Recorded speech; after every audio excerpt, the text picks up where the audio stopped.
Welcome to the Real Estate Syndication Show. Whether you are a seasoned investor or building a new real estate business, this is the show for you. Whitney Sewell talks to top experts in the business. Our goal is to help you master real estate syndication. And now your host, Whitney Sewell. Gene Trowbridge and Jonathan Ney, founding partners of the top syndication firm, Trowbridge Law Group, LLP, have a legal team with over 50 years of combined experience in real estate syndication and the practice of real estate securities law. Over this time, Gene and his partners in several past firms and currently have helped clients raise close to $5 billion in offerings by empowering entrepreneurs to raise capital legally. To learn more about Trowbridge Law Group, LLP, visit their website at trowbridgelawgroup.com or follow them on Facebook, Instagram, or Twitter. This is your daily real estate syndication show. I'm your host, Whitney Sewell. Today our guest is Ari Sznajder. Thanks for being on the show, Ari. Thanks for having me, Whitney. Excited to be on the show. Yeah, it's a pleasure to have you on the show. I know you and I met at a conference, a year and a half, 2 years ago. Yeah. I knew then you'd be a great guest, and so I'm glad we are making this happen. I know you are doing a lot in the multifamily space and out there working every day to grow your business and brand. And so looking forward to this conversation. But a little about Ari, in case the listener hasn't heard of him before, but he worked 12 plus years as a marketing executive across blue chip companies like Hershey and Kraft. He achieved financial independence after doubling the value of an apartment complex in 1.5 years. Ari led the acquisition, capital raising, and asset management for that deal. Now he is focused on finding deals and partnering with local government and like-minded investors to help revitalize communities. And we're going to hear more about that. And hopefully Ari's going to just open your mind a little bit to just some other options or other ways that you could be finding deals and working in this space that maybe you haven't thought of before. So, Ari, thank you so much for being on the show. Give us a little more about that transition, getting into this business, and let's talk about your superpower. Absolutely. So, thanks a lot, Whitney. So, I would say I worked for corporate America for 12 plus years. As everyone knows, everyone's got an expiration date at some point in another corporate America. So, we decided to take more control of our financial destiny. One of the ways that we did that is through it's through real estate investing, and particularly we really focused on a white space area of deals, not necessarily, deals that are kind of in the middle. You got your deals that are really big, your 100 plus apartment complex that you have a lot of institutional money going after, large syndicators and things like that. And you have smaller deals like the 4 units and things like that with local contractors. And we really decided to go in the middle because we saw a lot less competition. And that's kind of where we focused and where we got started. And we actually feel, now more than ever, multifamily operators, we really need to partner with local government and communities we serve to help revitalize communities, right? We actually partner with local government on a project that we had really close to an apartment building that we bought. We really like to take folks through the case study and the story of it. Yeah, that would be great. I think it's an interesting topic. When you think about partnering with local governments or communities, it's a way that there's potential deals sitting there, and a lot of us don't even know to look there, or who to communicate with, and so yeah, get us started. Let's hear about why don't we back up just a little bit though? I like how you said everyone has a expiration date in the corporate world. I thought that's an interesting quote. That's so true. But then what? Just quickly though, what pushed you into real estate? You had this corporate job that most people probably would have said, Ari, that's it's a great job. Why are you giving that up? Right? What pushed you into real estate? Pushed me into real estate is really, I always had kind of an entrepreneur, vibe about me and things that I wanted to do. And after, 12 years in corporate America, it took me a while to understand that, it was good. I did fine, but it really wasn't the thing that was for me, right? It wasn't my calling. The things that my superpower, what I was good at was, learning new things, flexing, making connections with other people, like relating to, you look at real estate investors that are, typically that, they're good with their hands, they're very DIY and things like that. I was good at, relating to banks, selling the vision after having worked in marketing and innovation many years. And because I'm in central Pennsylvania, really a logical place was real estate investing because we have such undervalued real estate here, yet we have population growth, economic growth. So that was really a no-brainer. Had I lived in New York City or maybe San Francisco, maybe I wouldn't have gone into real estate, but really it was a condition of my situation, and I became an accidental landlord after trying to sell our house, but we didn't. We just placed a tenant, and we had a good experience. Nice. Okay. I hear that often where somebody became an accidental landlord. Then it's like their eyes are open to the possibility here. So, all right. Well, let's jump into this case study that you have for us because I want the listener to be able to understand more about this because there may be an opportunity like this in their backyard as well. Absolutely. So basically, what we did, we were at, we found out about this apartment complex deal, and many investors didn't want to touch it because it was kind of in a rough area. The tenants, were urinating in the basement, smoking marijuana in the basement. It wasn't a very nice building, but we went ahead and we closed on it. We cleaned it up. We put in security cameras and kind of transitioned the building a little bit. But right next door was a pawn shop that we inherited, a pawn shop tenant. And, okay. We were not initially planning to change that tenant, but we saw that they were kind of attracting crime. I had met with the mayor and the Chamber of Commerce, to see how we can make an impact in the community. And one of the things they didn't like is that particular store because it was attracting crime. People would sell stolen items there and things like that. So we decided we kind of partnered with the city, like what sort of business would be good there because it was in the downtown of the city in a very prominent location. And really, and of course, this is kind of pre-COVID, but they were really looking for the experiential sort of business, right? The sort of business that people come and eat and interact and things like that. So really, we found and operate. So before that, the pawn shop tenant not only was he attracting crime, but also was not performing very well as a tenant. He went through bankruptcy. We went through a very long eviction process with bankruptcy and lawyers and everything like that, a very costly process. But we turned it over. We spent a lot of time searching for sort of the right tenant. And then we identified a operator, experience. It's a kind of a rolled ice cream shop that we were able to place there. We did a big ribbon cutting ceremony, and the city and everyone was really excited to have that sort of business in the downtown in the city. Nice. Tell me about your relationship with the local government, say before you found this deal. Is this, how did you already have that relationship? How were you communicating with them through this process to even know, to really get them on board? Otherwise, I guess they could have saw you as this landlord that's allowing these people here, but it sounds like you already have a relationship and, you were working with them to say, okay, I realize this is maybe a tenant that no one wants here, and it's neat that you recognize that tenant was attracting other tenants that were, you didn't want. But what was your relationship with the government, say, before you purchased this deal, and how, what does that look like to nurture that relationship? So overall, this is in this part of central Pennsylvania. These are towns that have been established in 1730. They've got a lot of history. A lot of them, kind of in the 80s and 90s, had an economic downturn.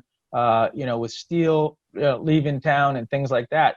But now, this region is kind of emerging as a Northeast transport corridor. So a lot of these mayors and Chamber of Commerce folks do a lot of outreach. So actually, the mayor came to a local real estate meetup, and so did the Chamber of Commerce executives. So I met with them, talked with them, form a relationship, because if I'm ever making a big investment in a community, I like to understand, who the main players are in that community from a local government perspective. What are the big employers? And then I just, nurtured it in, that relationship, set up meetings, like, how can I help you guys out? What are you guys trying to achieve with the city? They're really trying to help revitalize the downtown that had gone down for a while. Now it's kind of coming back with new businesses and more investment. And it's really want to partner together, because I think as multifamily operators, especially, like you're seeing a lot of times in the news and way how real estate investors are perceived or landlords are perceived, a lot of us, want to really improve the communities because it's good for the community. It's good for our investment too. So, really felt to nurture those, but I had no pre-existing in terms of like personal. It was just that they went to a real estate meetup, these, the mayor and stuff, and they had a lot of outreach, and I think they did a good job of bridging the gap with real estate investors.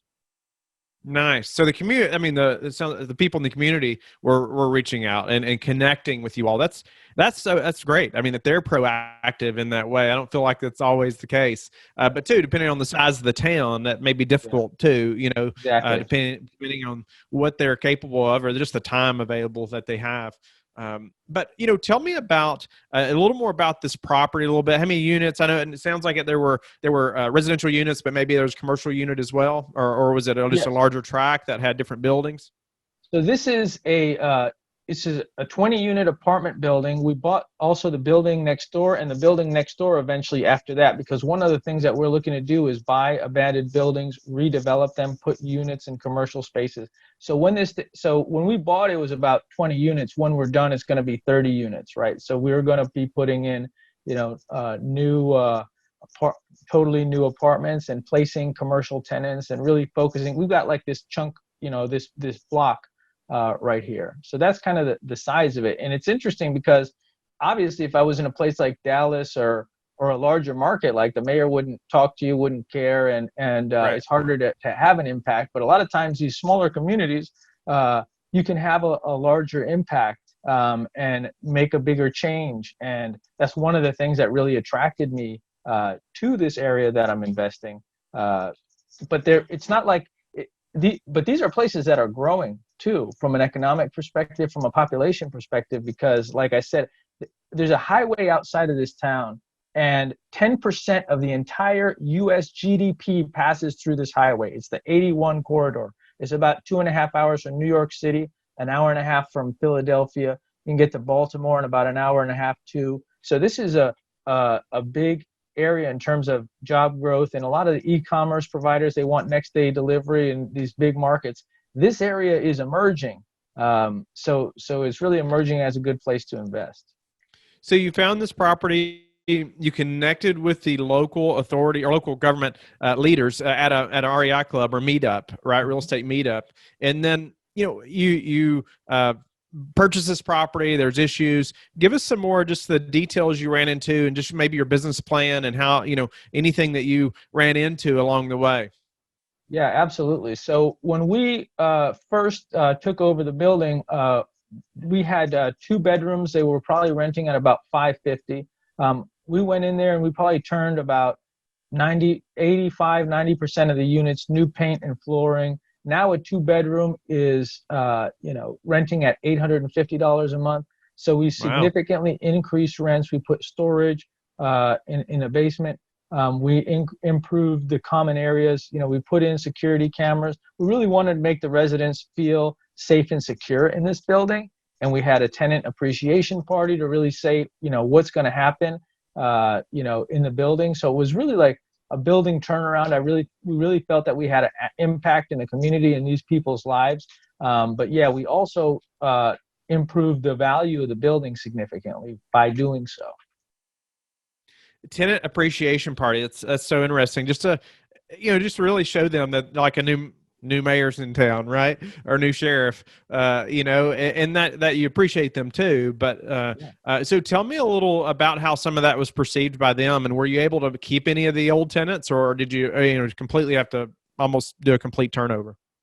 I mean, when we took over the building, there wasn't a lot of what we feel tenant, community cohesiveness, right? So not a lot of the tenants got along because there were some folks in the building that were using drugs, and you had some people that were, families and stuff like that, and they tried to keep a little bit separate. And maybe I got some feedback that some people didn't feel very safe in the building. So we put in the security cameras, and it was a pretty much a large turnover of most of the people we had to turn over. In terms of how we were perceived, the building had been owned for a long time by kind of an absentee landlord that didn't really do much and kind of let the building go. So first thing we did is when we had the tenant appreciation party, said, hey, what is the feedback? What do you like about the building? And what would you like to change? After we had that tenant appreciation party, we said, you wanted to change this? Boom. We changed it. We made that improvement. Part of it was the parking lot and lines in the parking lot were not, there's chaos in the parking lot. So that's one of the things that we changed. So now we can charge rent for the parking spaces, for example. We really showed that this is what you asked for. This is what we delivered. You didn't feel safe. Hey, we're gonna, make some turnovers on some of the folks that are living there. Nice. What was the total time frame of just kind of getting the bad actors out?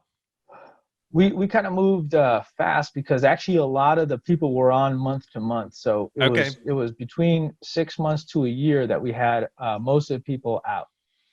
And we didn't want to move too fast because it could really disrupt the building. So we had pretty consistent cash flow through it. And I would say that we didn't have to invest a lot more capital. A lot of what we did was through the cash flow. We reinvested everything into the building. We didn't harvest any of it, especially the first 2 years of ownership. We put everything back into the building.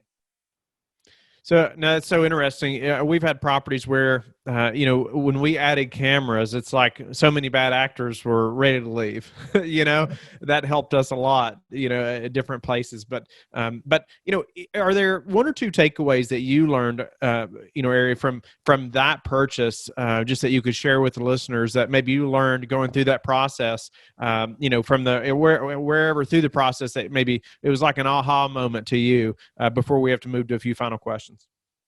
Well, a big aha moment that I had was, a lot of these things are not as scary as they seem.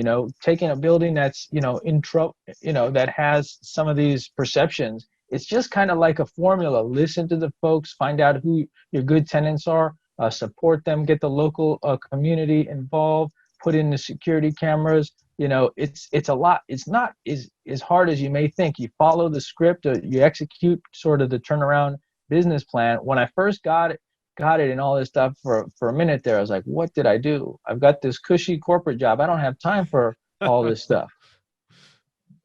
Wow. Yeah. And it is scary, especially if you're newer to this space, right? I mean, jumping into something like that. And when you see tenants that are, probably doing things they shouldn't be doing, and it's hard to jump in there and confront people like that and, and make things happen. So congratulations to you to just committing and taking action. No doubt about it.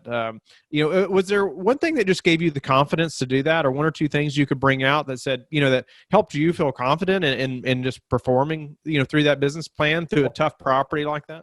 I knew that I had a really good partnership in a property management company, right? Before that, I had, pretty much a single family home rental that I self-managed, but I knew I needed help to manage this. So I had a good partnership with a local property management company in the area that has, thousands of units under management, and they have a really good team and process. So that really gave me the confidence that I knew. And also the cost basis, wasn't so high. We got this at a really good value. So I knew that I had, from a capital perspective, we could make it happen, and we had a good team. Definitely couldn't have done it by myself. What's been the hardest part just about the multifamily business or for you? I think for me right now, is finding the deals and making the right relationships with the right brokers and like the right combination of, market, because I do some marketing to seller too. But if you're looking at kind of this mid-range multifamily, 20, 30, 40, 50 units and things like that, it's kind of a weird squishy middle space that it's not all 100% dominated by brokers. But if you do too much seller marketing, you may find out that seller is going to list it anyway with somebody. So it's kind of an interesting dance. No doubt. Interesting dance. So how do you prepare for a potential downturn? Remain well capitalized, make sure that your rents are in a reasonable place. I would say that, I see the folks in certain markets that have, big hospitality, tourism exposure, a little bit in distress. So I would say, like, if there's anything you can do, like, I'm going to keep my rents where I am. I'm still going to make, the improvements that we need to stay well capitalized to make sure, we can ride it out. I'm not going to do too many fancy finishes or upgrades or things like that. We're just going to, keep operating, and stay capitalized and conservative. Do you have a measure or a way that you know that you have enough capital? You say well capitalized. Do you have some way of saying this much per door or this much? I've heard lots of different ways that people think about that. And what about yourself? Well, I would say, I look at my break-even occupancy, which is basically, even if I only have 60% of the building full, I think we'll be okay. And that's really because we're fortunate to have gotten it at a very low cost basis. I think people that are having really tight deals and are in a tougher place, or maybe in markets that have more hospitality and tourism exposure. I've heard people say something like $500 to $1,000 a door maintenance per year or something like that. That's what the brokers say when they're selling you deals that are kind of tight. But yeah, that's a rule of thumb that's used a lot. What do you predict over the next, say, 6 months to a year to happen in the real estate market? Well, I would say in multifamily specifically, I think you're not going to see blood in the street. I think it's going to continue to be pretty strong for a few key reasons. Number one is, with the government printing more money in the last 6 months than they have in the last 10 years, debt is going to become very very favorable to have, because low interest rates, that is going to be at a fixed rate where your rents and other expenses are going to go up. You're probably going to end up in a good position. People are spending more time at home. It's more important. They're willing to spend more money at home because they're there longer. I still think multifamily is going to be strong. I think there's going to be more distress in other sorts of asset classes, office, hotel, things of that nature. But I still see the multifamily asset type is pretty resilient during what's happening right now. When entrepreneurs are successful in business, I feel they have a high level, or they almost have to have a high level of self-discipline. And so for yourself, how did you gain such a high level of self-discipline? I gained a high level of, part of what I'm kind of an insomniac, unfortunately. So, but instead of, between the hours of 10 p.m. to 1 a.m., instead of watching Netflix, YouTube, things like that, I was like, let me go look for deals. Every night, let me go analyze deals. Let me go, advance my real estate education. Let me listen to your podcast a lot, Whitney. I had a blessing in disguise is my kids' Netflix. My kids were using my Netflix. So it took me about 30 minutes to find anything good that I wanted to watch that wasn't Disney or something like that. So I said, forget Netflix. I'm not watching this anymore. I'm using that time to focus on self-improvement, self-development, and learning about real estate. Are there a couple daily habits that you have that you're disciplined about that have helped you achieve success? I would say, you dedicate a little bit of time to thinking every day, like an hour or two. I want to get further into, I've heard a lot about the miracle morning and things like that. I know a lot of people do that. I'm not quite as structured as it's in the morning, but I always set, time. And I also set time. I'm creating more content on my channel, YouTube, and some of my things. And it takes some time to really, think of good content and answer good questions that you're having from your community. So I like to set aside time for that. Knowing what you know now, what would you have done different on your, say, first multifamily deal? I would have probably had the financing match a little bit more the business plan, in terms of I got a little bit more conservative fixed debt, whereas probably if I would have done it again, I wouldn't have fixed it for quite so long, because obviously we didn't know what interest rates were going to do. But when you really have a growth business plan, you want to have growth financing to match. I had a growth business plan with sort of conservative financing, so I'm learning that one a little bit the hard way. But that's some good advice right there. I appreciate you sharing that. What's a way you've recently improved your business that we can apply to our business? Well, what I did is I started to outsource a lot of stuff that I felt wasn't as high value add, like bookkeeping. That was a thing that I spent a lot of time. It was always a scramble at the end of the year, and then I would give my CPA like a data dump, and he's like, I can save you. I see what I can do to save you some money on taxes, but it's going to take more time and money because with this data dump, I need some more time on it. So bookkeeping. Nice. Yeah. And outsourcing. That's awesome. What's your best source for meeting new investors right now? Right now, I'm going to virtual meetups. I've spoken at a virtual conference or so. There are some Facebook groups that I interact a lot with investors.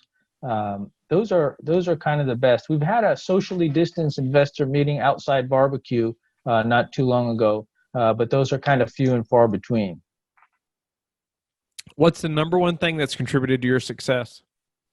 I would say white space, focusing on the white space. Like my classical marketing CPG training at companies like Hershey and Kraft has been identifying white space. Where are some,